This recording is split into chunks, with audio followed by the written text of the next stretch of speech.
what Winston was saying. Can I comment about it? You can take a minute or two, yeah. You see, Dave, when you look at how we are running Ssnit, and I know what I will say. Some people will not agree with me, but Dave, you see, I have no issue if the Honorable Bryan Acheampong has built a reputable hospitality center, which is Rock City. And indeed, it is the biggest hotel in Africa, West Africa. Yes. And he wants to buy some stake in Ssnit. You see, it is the event that sometimes casts a certain slur on some of these processes. So we know that Bryan Acheampong is a minister, he's a politician, he's actually a cabinet minister, and he sits in cabinet. The question is, on the Ssnit board, don't we have TUC members on the board? They are there. Okay. So until Samuel Okudzeto Ablakwa published the document and raised the flags, and as Mama V said, those reps, what were their input? We need to know. Dave, you know why this is important? Remember the banking sector collapse.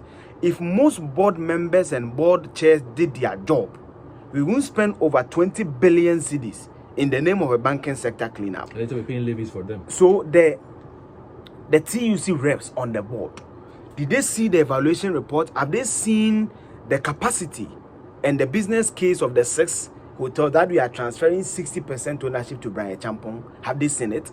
If they've seen it, what was their input? What did they vote at the committee? Or they just said yeah, and they raised their hand and they went? You see, I've always said this, that whether Ibrahim Mahama, John Mahama, Akufo-Addo's brother, they are all Ghanaians. But David, it always comes back to the processes. What processes are we going to give 60% of 6 hotels under Ssnit to Bryan Acheampong, whose party is in power, and they have just 6 months per the dictate of our constitution to hand over power or to continue? When did the process start? The other companies that came, Ssnit shouldn't just give us a statement. They should give us the entire document. When they open tender and people to bring their tenders, which companies applied?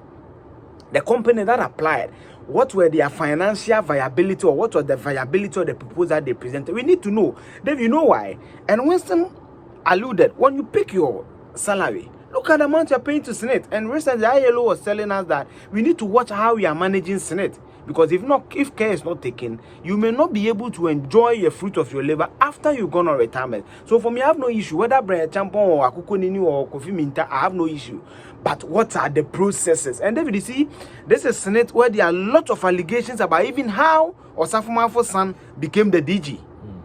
We should watch these things. And you know, there's a lot of cloudiness and darkness around Ssnit. Dr. Yaban, the TUC boss, mentions and uses the word state capture. Now, state capture is a type of systematic corruption whereby narrow interest groups take control of the institutions, or narrow interest or individuals.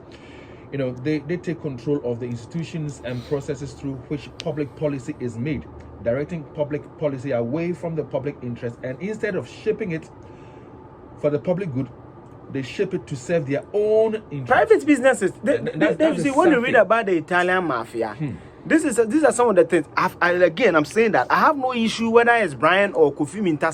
No, but Ssnit by now should be giving us detailed the process. When was the process opened? Which companies expressed interest? What were the various proposals that they submitted? Because David, you know, when you look at the position of the TUC now, led by Dr. What's the name of the TUC? Yaban, and the reps on the board, there's contradiction. Because indeed, if the reps on the Senate board, which are TUC members, and we are all part of TUC in a way, the Trade Union Congress, if the board members on the board felt the right thing was done, listen to me carefully, because Ssnit told us that though they've not given the 60% to Bryan, but they are almost at the latter stage and they've selected Rock City, meaning that they've gone through a certain process over the time. So if the board members sitting, they've listened to me carefully, sitting on the board, agreed to that processes till now, until you see organizes a press conference after an expose is done, questioning the process and describing it as state capture, then the reps on the board, we need to look at them carefully. So your Bryan coach should then, engage with the people on that board. Exactly the point. And in 2018, this whole process began. My concern is this: what has the TUC got to hide? If you listen carefully, Kojo made a statement that they've tried to reach TUC. unsuccessfully. Now, if you have nothing to hide, and if all documentation and process, Well, right. Why the press conference today? Come and explain. Dave, you see, you even bring to the fore a very interesting angle. The process started in 2018. Yeah. So where the Ssnit, where the TUC members who are reps on the Ssnit board, where the highest decision, because any board, when you look at the organogram, the board is the highest decision-making body, unless there's an AGM of a sort, which is the banking, the company can do AGMs and all, but the board is the highest when it comes to organogram. Then management comes.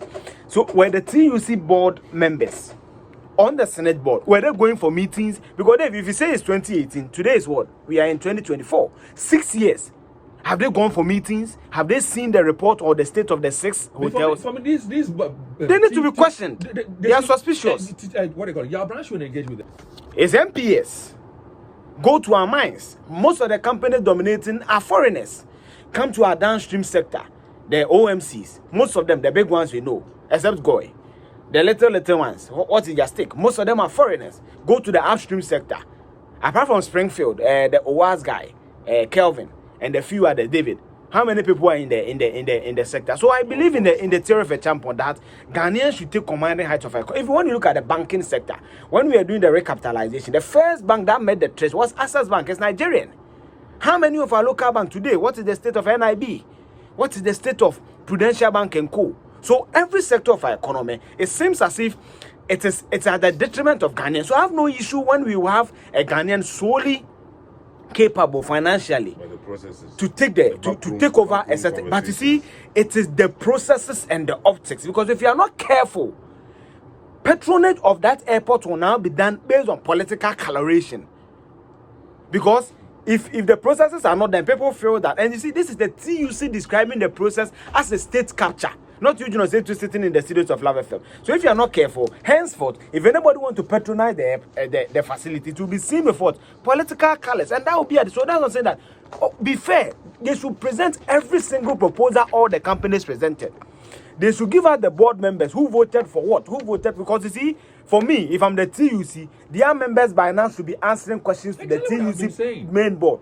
Because if a process started since 2018 and you are reps on the board, we've not heard you comment anything. And for your mother body to do a press conference in 2024, calling the process a state capture, it means that you are in cahoot with the entire process in the last 6 years. And we need to interrogate that. And David, the hotels will be given to Bryan and the Ssnit Hotel, I have no issue with it. But it should be done with due process. We shouldn't be doing it because people have certain power now. And that is what Sam Jonah talks about. That his generation, and we come to him. Yeah. Some of them, they've to date. They are still lacking, the country.